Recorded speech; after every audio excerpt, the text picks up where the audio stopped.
They say every war starts with a whisper, but mine began with a gentle chime.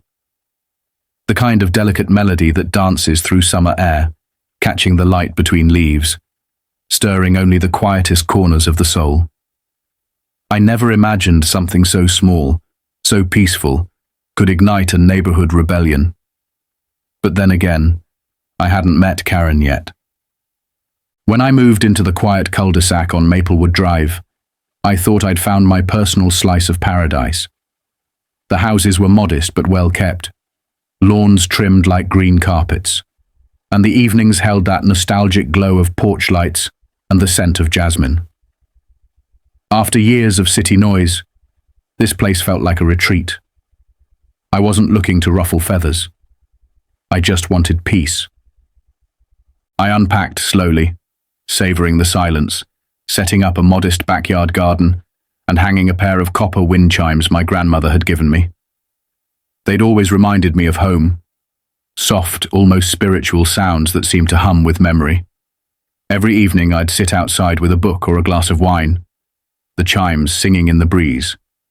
It was a ritual of sorts, healing, undisturbed, until her. She appeared one morning like a scene change.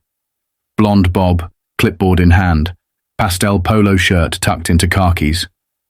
The type of woman who carried the scent of disinfectant and disapproval. Karen, she introduced herself briskly, as if it were a title, not a name. President of the HOA. Her eyes flicked to the wind chimes and narrowed slightly, like she was mentally scrubbing them off the porch with bleach. At the time, I thought nothing of it. Maybe she just didn't like copper, or melodies, or joy. I smiled, nodded, and went back to planting lavender.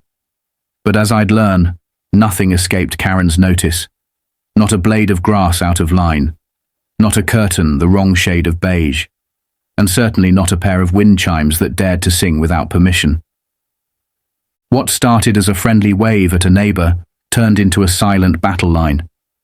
And though I didn't know it then, those chimes were more than decoration. They were a declaration. And Karen, she wasn't about to let them ring freely without a fight. It happened on a Tuesday, the kind of day so ordinary it almost dissolves into memory, until someone gives it reason to stick.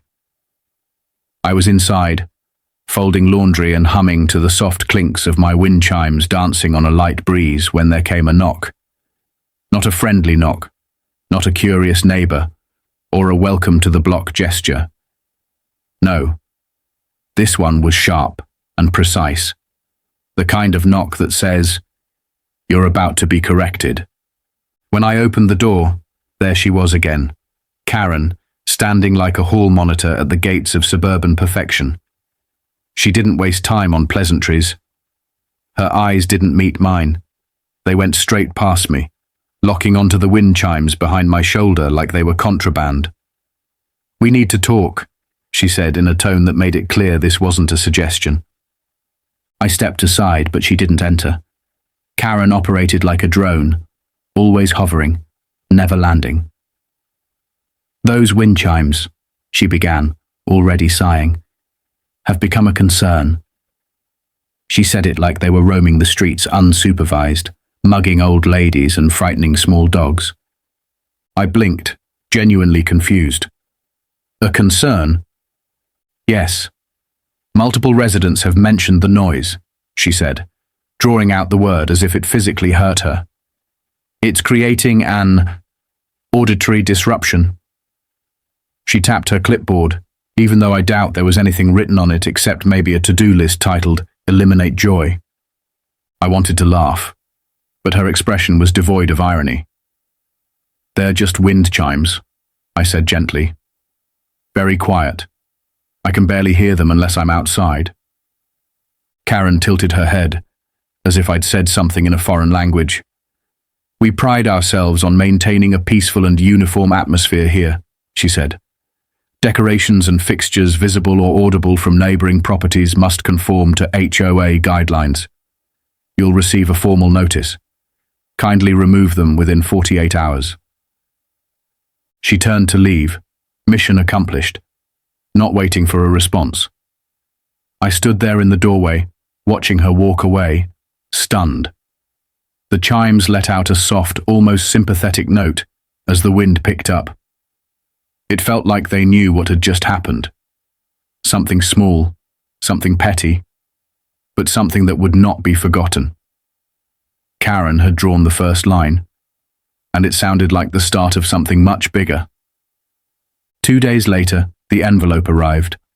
White, stiff, and official-looking, slipped neatly into my mailbox like a summons. The HOA logo sat at the top, embossed in a shade of gold that tried to scream authority. I opened it with a sinking feeling in my chest, already guessing what was inside. There it was, in rigid bureaucratic language, a violation notification. Section 3.4b of the HOA Code, subpoint auditory aesthetics. Allegedly prohibited, non-approved noise-emitting yard decor. My wind chimes had become, in the words of the board, a consistent and disruptive sonic nuisance. I read it twice just to make sure I wasn't misinterpreting satire. A nuisance? The wind? I sat down, holding the letter in my lap, and felt the quiet tick of indignation begin to rise. At first it was just disbelief. Then came the burn. This wasn't about the chimes. This was about control. Still, I believed in fairness, in communication. So I attended the next HOA meeting, hoping to speak reasonably. The community centre smelled of carpet cleaner and powdered coffee creamer. A semicircle of folding chairs faced a long table, where Karen sat at the centre like a suburban monarch flanked by her loyal subjects. I waited for the public comment portion, holding the violation notice in one hand, calm words rehearsed in my head. When it was finally my turn, I stood and explained that the wind chimes were low volume, a source of peace, and not in violation of any noise ordinance. Karen didn't even look at me as I spoke. She was scribbling on her notepad, only glancing up when I mentioned the word reasonable. Then she cleared her throat. "While we appreciate your input," she said, her voice tight and polished, "the HOA board has unanimously agreed that your chimes set a precedent that could lead to further disturbances. What if everyone installed wind chimes, or gongs, or outdoor speakers? We must draw the line somewhere." There were nods from the board, half-hearted, uninterested, as if they'd heard it all before. I sat back down, realizing I wasn't being heard. Not really. Karen had spoken, and her word might as well have been law.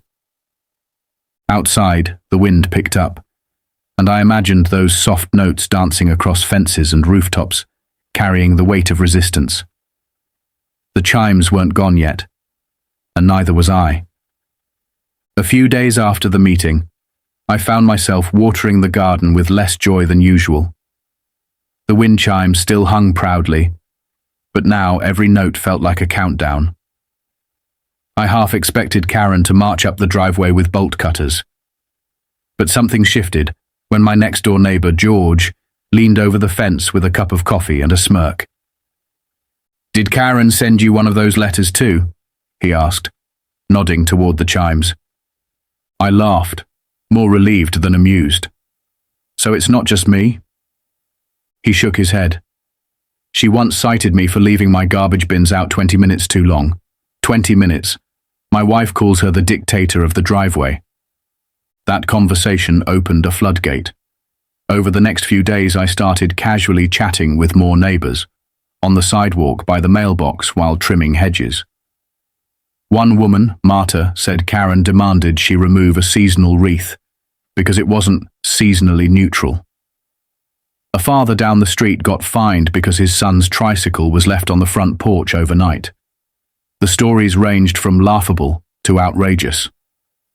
What struck me was the tone everyone shared. Not just annoyance, but exhaustion. It wasn't just the rules, it was the way they were enforced.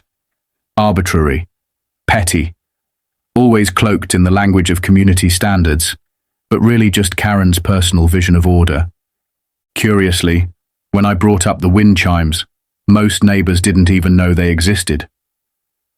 A few who had noticed said they found them pleasant, even soothing. One woman, Julia, said, "Honestly, I wish I had a set. It makes your yard sound peaceful." I told her she could try them out sometime. She smiled and said, "Maybe we all should." That's when the seed was planted. An idea, ridiculous and wonderful, began to take root. What if my chimes weren't the problem, but the solution? What if, instead of hiding my quiet rebellion, I shared it? The wind picked up just then, carrying a few gentle notes through the air. I glanced toward Karen's house. Her blinds twitched. Let her watch. Let her hear it. A melody of change was beginning to stir, and this time, I wouldn't be alone. The idea started as a joke, one of those sarcastic throwaway remarks you make when you're fed up and tired of being polite. I'd said to George, "Maybe I'll just buy wind chimes for the whole neighborhood." He'd laughed, taken a sip of coffee and said, "Now that would be poetic justice." But the thing about poetic justice is, once the image settles in your head, it's hard to shake. By the time the sun set that evening, I was scrolling through online shops, looking at bulk wind chime orders like I was planning a wedding. A very noisy, very beautiful wedding. I didn't want anything obnoxious. No clanging metal monsters or neon plastic disasters. I wanted charm, harmony, something soft and resonant that would make people smile instead of wince. After hours of comparing reviews, materials and tones, I found the perfect set. Bamboo chimes with a mellow, woody song that drifted like a lullaby. Calming, organic. The kind of sound that feels like a breath out after holding one in too long. I ordered 30 sets. It felt ridiculous, even as I clicked purchase. Who buys 30 wind chimes? But as the delivery confirmation came in, I felt something shift, like I'd reclaimed a piece of power Karen tried to steal. This wasn't just about me anymore. It was about everyone she'd silenced, everyone she'd intimidated into dull compliance. Over the next few days, I prepped handwritten notes for each set, short and sweet. A little piece for your porch, for quiet moments in the breeze, from a neighbor who believes beauty belongs to everyone.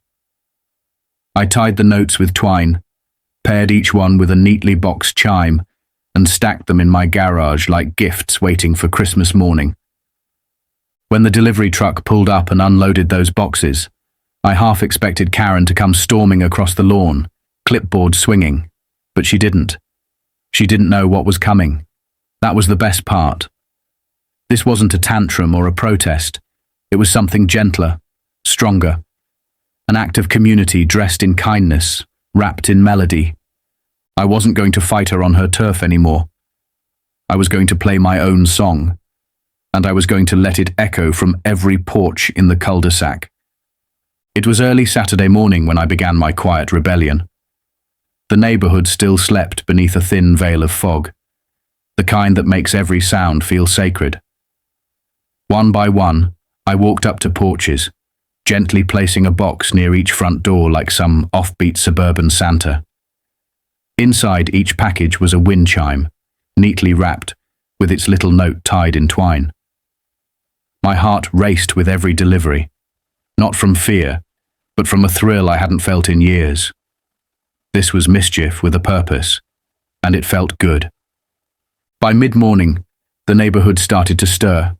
Doors opened. Curious glances turned into surprised smiles.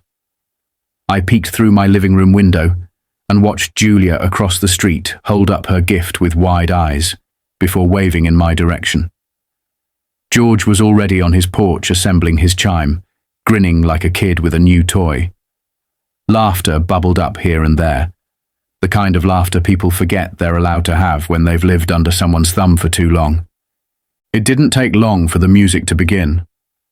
One by one, the wind chimes began to sing. Some were low and hollow, like temple bells. Others were bright and airy, like birdsong caught in wooden cages. It was subtle at first, just hints of melody riding the breeze.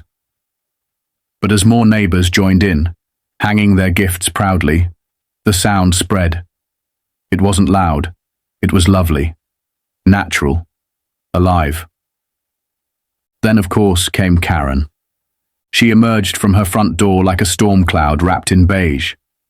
She turned in a slow, furious circle, taking in the transformation of her kingdom.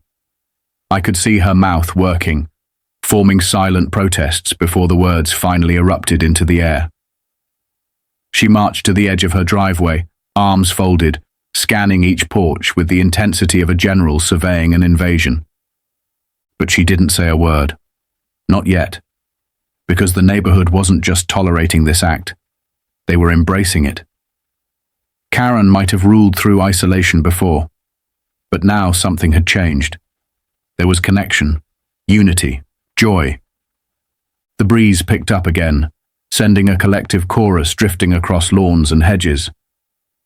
For the first time, it wasn't just my chimes singing back. It was all of us. Karen didn't strike immediately. She simmered.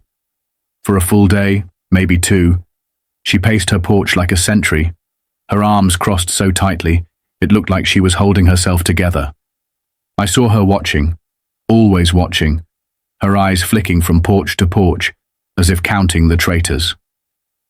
The wind chimes were everywhere now, swaying gently, filling the neighborhood with a patchwork of melody. It was beautiful. Too beautiful for Karen to ignore. On Monday, the HOA email arrived. Subject line: urgent, unauthorized noise ornament proliferation. The body of the message read like a manifesto, a wild mix of legalese and personal outrage. According to Karen, the sudden appearance of wind chimes across multiple properties was a coordinated act of civil defiance that undermined the harmony and uniformity the HOA was designed to uphold. She cited obscure clauses, twisted language into threats, and demanded immediate removal of all audible yard decorations not previously approved by the board. But something was different this time. People didn't fold. Julia forwarded the email to the neighborhood group chat with the caption, "Is this woman for real?" George replied with a meme of a cat playing chimes with chopsticks. Others chimed in, no pun intended, with messages of support and resolve. What had started as quiet rebellion was now a full-blown movement. For once, Karen wasn't the loudest voice. Still, she tried. She knocked on doors one by one, trying to coax, then pressure, then guilt neighbors into compliance. But where once her words carried weight, now they seemed hollow. Marta told her she found the chimes relaxing. The father with the tricycle said his son loved listening to them while he played. Even old Mr. Howard, who rarely spoke, simply closed the door in her face without a word. Frustration hardened into fury. Karen showed up at another HOA meeting with a stack of printed photos and a speech prepared. But this time, the room was different. It wasn't just board members and Karen's usual loyalists. Half the neighborhood was there, laughing, smiling, chime owners, everyone. When she began to speak, her voice cracked under the weight of indifference. She realized too late that her power had always depended on silence. But now, the neighborhood had found its voice, and it sang in the wind. The real shift came a week later, when the neighborhood called for a special HOA meeting, one not led by Karen, but by the residents themselves. It wasn't loud or chaotic. It was organized, respectful, and packed. Folding chairs filled the community room. Some neighbors stood against the walls. People brought their wind chimes with them, setting them gently on the floor beside their feet, like symbols of quiet defiance. Karen sat at the front, her lips pursed, gripping her clipboard like a lifeline. She tried to start the meeting, gavel in hand, but was gently interrupted by Julia, who calmly stepped forward and motioned for a vote to revise the agenda. The motion passed easily. Karen's eyes narrowed, but she said nothing. One by one, neighbors stood and spoke, not just about the wind chimes, but about the fear and frustration they'd been swallowing for years. Marta talked about her wreath. George brought up the trash bin citation again, this time drawing laughter instead of shame. Others shared how they'd stayed quiet, afraid of confrontation, not wanting to be singled out. But the chimes had changed something. They reminded people what it felt like to belong, not just conform. When it came time to vote, the proposal was clear. Amend the HOA rules to allow non-electric, non-amplified outdoor decorations that produce sound under a certain decibel level. Wind chimes, specifically. Simple, reasonable, democratic. The vote wasn't even close. But then came the second proposal, a vote of no confidence in Karen's leadership as board president. She froze, stunned, as if the words themselves betrayed her. For a moment, the room held its breath. Then hands started rising, one after another, steady, sure. Even a few of her once loyal board members lifted theirs. Karen sat perfectly still, her expression unreadable, as the final tally was announced. She had been removed. There was no applause, no jeering, just a silence that felt strangely respectful, like a collective exhale. Karen gathered her things and walked out without a word, heels clicking down the hallway like the last echo of an era. Outside, the breeze stirred again. As we walked back to our homes, the chimes began their familiar chorus. This time it wasn't resistance, it was renewal. The days that followed were unusually quiet, not the kind of silence Karen had tried to enforce, but a gentle, natural stillness that settled into the neighborhood like a long-awaited sigh. The air felt lighter, people waved more, conversations lingered at the mailbox. There was laughter from front yards and the soft clinking of wind chimes echoing like a shared language between porches. Karen didn't disappear, but she changed. Her blinds stayed drawn, her once frequent patrols vanished. She still lived in the same house, but now she was just another neighbor. No clipboard, no authority, no power to dictate the wind. Once or twice I saw her walking her small dog in the early evening, eyes averted, posture stiffer than usual.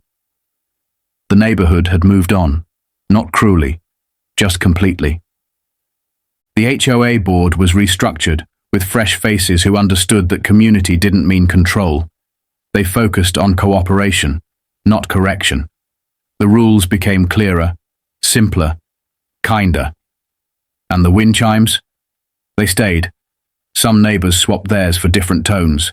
Others painted theirs to match flower pots. It became a small tradition. New residents would be welcomed with one as a housewarming gift, a gentle reminder that peace belongs to everyone. I still sit on my porch most evenings, book in hand, chimes singing softly in the breeze. The sound no longer feels like rebellion. It feels like home. What started as a battle over something so small had bloomed into something bigger than I could have imagined. A melody that carried more than sound. It carried meaning. And somewhere behind those drawn blinds, I think even Karen hears it. Maybe she's learning to live with it. Maybe on quiet nights, she even listens. Looking back, I never set out to change anything. All I wanted was to enjoy the simple sound of a breeze passing through a set of wind chimes, a little peace at the end of the day. But sometimes, peace has to be defended, not with anger or arguments, but with unity, creativity, and a bit of quiet courage. What began as a single complaint spiraled into a moment of truth for an entire community. And in answering it, we found something stronger than rules or titles. We found each other. It's easy to let someone like Karen dictate the tone of a place. Easy to keep your head down, follow the rules, and not make waves. But the truth is, beauty doesn't come from uniform lawns or hushed compliance. It comes from expression, from connection, from letting things breathe and sing and sway gently in the wind. The sound of those chimes taught me that. They weren't just decorations, they were invitations. To pause, to notice, to remember that we lived together, not under one person's control, but beside one another in shared space.